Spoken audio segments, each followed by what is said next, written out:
தமிழ் கூறும் நல்லுலகுக்கு தன்னம்பிக்கை பேச்சாளர் பட்டிமன்ற நடுவர் மயிலாடுதுறை முத்துக்குமாரினுடைய பணிவான வணக்கங்கள். மனிதனுடைய மிகப்பெரியதொரு பண்பு மன்னிப்பு. மன்னிப்பவன் மகானாகிறான், மன்னிக்க மறுப்பவன் சராசரி மனிதனை விட கீழே போகிறான். மன்னிப்பவன் உயர்தினை ஆகிறான், மன்னிக்க மறுப்பவன் அகிரினை ஆகிறான். இதுதான் இன்றைக்கி நாம் பார்க்க போகிற ஒரு விஷயம். உலக நாடுகளில் இருக்கக்கூடிய மிகப்பெரிய பிரச்சனை ஐநா சபையாலையும் உலகத்தில் இருக்கக்கூடிய அமைதி அமைப்புகளாலையும் தீர்க்க முடியாத மிகப்பெரிய பிரச்சனை இஸ்ரேல் பாலஸ்தீனத்துக்கு இடையிலான பிரச்சனை. அங்கே பாலஸ்தீனத்தில் ஒரு கிராமத்தில் அழகானது ஒரு குடும்பம் இருந்தது. அந்த தகப்பன் அவ்வளவு பெரிய போர் சூழல்லையும் கிடைக்கிற வேலையை பார்த்துக்கிட்டு தன்னுடைய குடும்பத்தை கண்ணு கருத்துமாக பார்த்துக்கிட்டாரு. அழகான இல்லறத்தினுடைய விளைவாக 2 பசங்க. 3ஆவதாக அந்த மனைவி கருவுற்றிருந்தாங்க. தான் வேலை பார்க்குற நேரத்தை குறைச்சிக்கிட்டு தன்னுடைய கர்ப்பிணி மனைவியோட நேரத்தை நிறைய செலவு பண்ணார். 5ஆவது மாதம் செக்கப் முடிஞ்சு வீட்டுக்கு வந்தார். இனிமேற்கொண்டு இன்னமும் நான் உங்கூட நேரத்தை நிறைய செலவு பண்ண விரும்புகிறேன். இனிமேற்கொண்டு குடும்ப பாரத்தில் நானும் வேலையை பார்த்து உன்னை நல்லபடியாக பார்த்துப்பேன்னு அன்போடு சொன்னார். அதை கேட்டு அந்த கர்ப்பிணி மனைவிக்கு அன்பாலேயே ஆனந்த கண்ணீர் வந்தது. அடுத்த நாள் காலையில் 9 மணிக்கு வேலைக்கு கிளம்புனார். சாயந்தரம் நான் சீக்கிரமே வந்துடுறேம்மா, வெளியில் எங்கேயாவது நாம் போயிட்டு வரலாம், நம்ம 2 பிள்ளைங்களோட நாம் வெளியில் போய் ரொம்ப நாள் ஆச்சு, சந்தோஷமாக எங்கேயாவது போயிட்டு வரலாம், ரெடியாயிருன்னு சொல்லிட்டு போனார். சாயந்தரம் அவர் வழக்கமாக வர 5 மணி ஆச்சு, வரலை. 6 மணி ஆச்சு, அப்பையும் வரலை. சரி, ஆஃபீஸில் ஏதாவது வேலையாக இருக்கும்னு சொல்லிட்டு இவங்க விட்டுட்டாங்க. 8-8:30 ஆகியும் அவர் வரலன்னொன்னே அவரோட செல்ஃபோனுக்கு இவங்க ஃபோன் பண்ணாங்க. ரிங்கு போச்சு, எடுக்கலை. ஒரு 9:30 மணிக்கு திரும்பவும் ஃபோன் பண்ணி பார்த்தப்ப எடுக்கலை. மணி 10 ஆன உடனே இவங்களுக்கு ஒரு பயம் வந்தது. ஃபோனும் எடுக்கலை, பதிலுக்கு திரும்பவும் ஃபோன் பண்ணலையேன்னு திரும்ப ஃபோன் பண்ணப்போ அந்த ஃபோன் சுவிட்ச் ஆஃப்னு வந்துச்சு. ரொம்ப பதட்டமாக போயிட்டுது.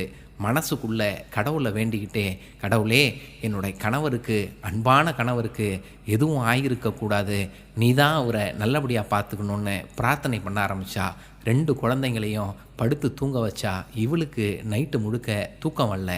பொழுது விடிஞ்சுது. காலையில் ஒரு 9:30 மணி இருக்கும். அந்த நேரத்தில் ஒரு மிலிட்ரி வேன் வந்து நின்றுச்சு. அதிலேருந்து இராணுவ வீரர்களும் போலீஸ்காரங்களும் ஒரு துணியால் போர்த்தப்பட்ட ஒரு உடம்பை தூக்கிட்டு வந்தாங்க. இவளுக்கு மனசெல்லாம் நடுங்க ஆரம்பிச்சுது. ஐயோ, ஏதோ விபரீதமாக நடந்துட்டுது, என்ன ஆச்சுன்னு தெரியலையேன்னு அவள் வெளியில் வந்தப்போ அந்த இராணுவ வீரர்களும் போலீஸ்காரங்களும், அம்மா, உங்கள் வீட்டுக்காரர் வேலை பார்த்த ஆஃபீஸில் இஸ்ரேல் இராணுவம் கண்ணை மூடிக்கிட்டு தாக்குதல் நடத்துச்சு, அதில் நிறைய பேர் இறந்து போயிட்டாங்க, இவர் உங்கள் வீட்டுக்காரர் தானான்னு பார்த்து கன்ஃபார்ம் பண்ணுங்கன்னு சொல்லிட்டு அந்த சடலத்து மேலே போத்தி இருந்த துணியை எடுத்தாங்க. துணியை திறந்த உடனே இவரோட வீட்டுக்காரர் உயிரில்லாத உடம்பா சடலமாக கிடந்தார். 5 மாத கர்ப்பிணி, கையில் 2 பசங்க. என்ன பண்ணுறதுன்னு தெரியாமல் ஓன்னு அழுதா. எவ்வளவு நேரம் அழுதான்னு தெரியல. மனசை தேத்திக்கிட்டு அந்த மனுஷனுக்கு செய்ய வேண்டிய இறுதி சடங்கை செஞ்சு முடித்தா. அடுத்த 1 வாரத்தில் அவளுக்கு பெரிய மன உளைச்சல், மனசில் கவலை. எனக்கு எந்த வேலையும் தெரியாது, நான் என்ன செஞ்சு என் பிள்ளைங்களை காப்பாற்றுவேன், வயிற்றில் இருக்கிற குழந்தைய எப்படி நான் நல்லபடியாக பெற்றெடுப்பேன்னு மனசுக்குள்ளே ரொம்ப கவலைப்பட்டா. அந்த கவலை மன அழுத்தமாக போச்சு. அடுத்த 1 வாரத்தில் அவளுக்கு உடம்புல வலி வந்தது, வயிற்றில் வலி வந்தது. ஹாஸ்பிட்டலில் பக்கத்தில் இருந்தவங்கெல்லாம் தூக்கிட்டு போய் அட்மிட் பண்ணாங்க. இரத்தப்போக்கு வந்து 5 மாத கரு கலைஞ்சு போச்சு. 1 வாரத்தில் கணவன் இறந்து போனார். அடுத்த 1 வாரத்தில் 5 மாத கருவும் கலைஞ்சு போச்சுன்னொன்னே டாக்டர்ஸ் ரொம்ப போராடி அவரோட உயிரை காப்பாற்றினாங்க. கிட்டத்தட்ட 15 நாள் அந்த ஹாஸ்பிட்டலில் இருந்தா. ரொம்ப கஷ்டப்பட்டு அவள் உயிரை டாக்டர்ஸ் காப்பாற்றினாங்க.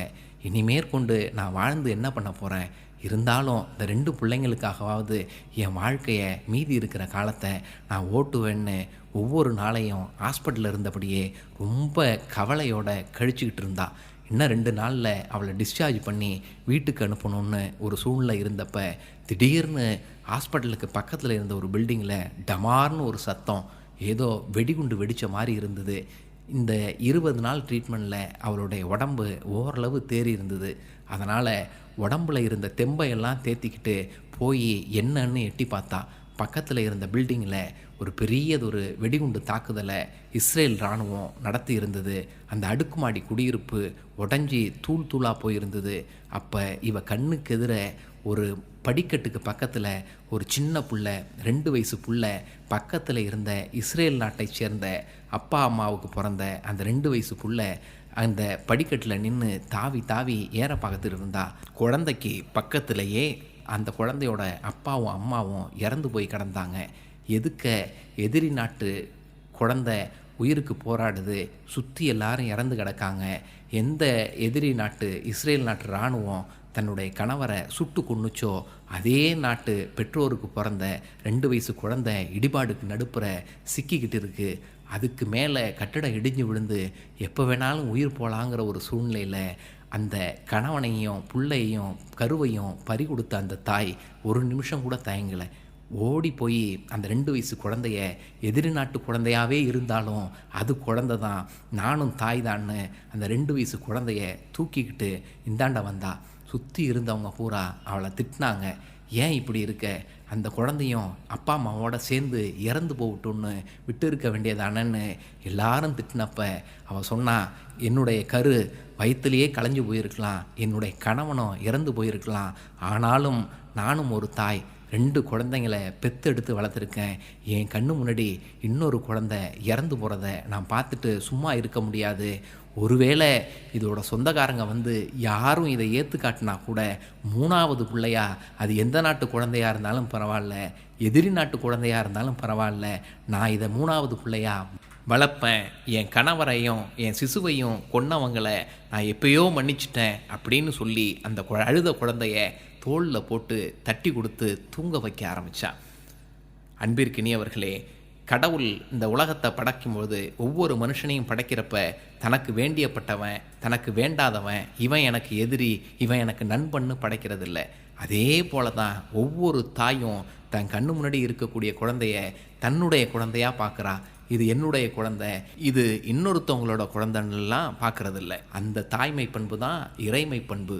அந்த இறைவன் தான் இந்த தாய். ஆக தாயை போற்றுவோம், தாய்மையை போற்றுவோம். நன்றி, வணக்கம்.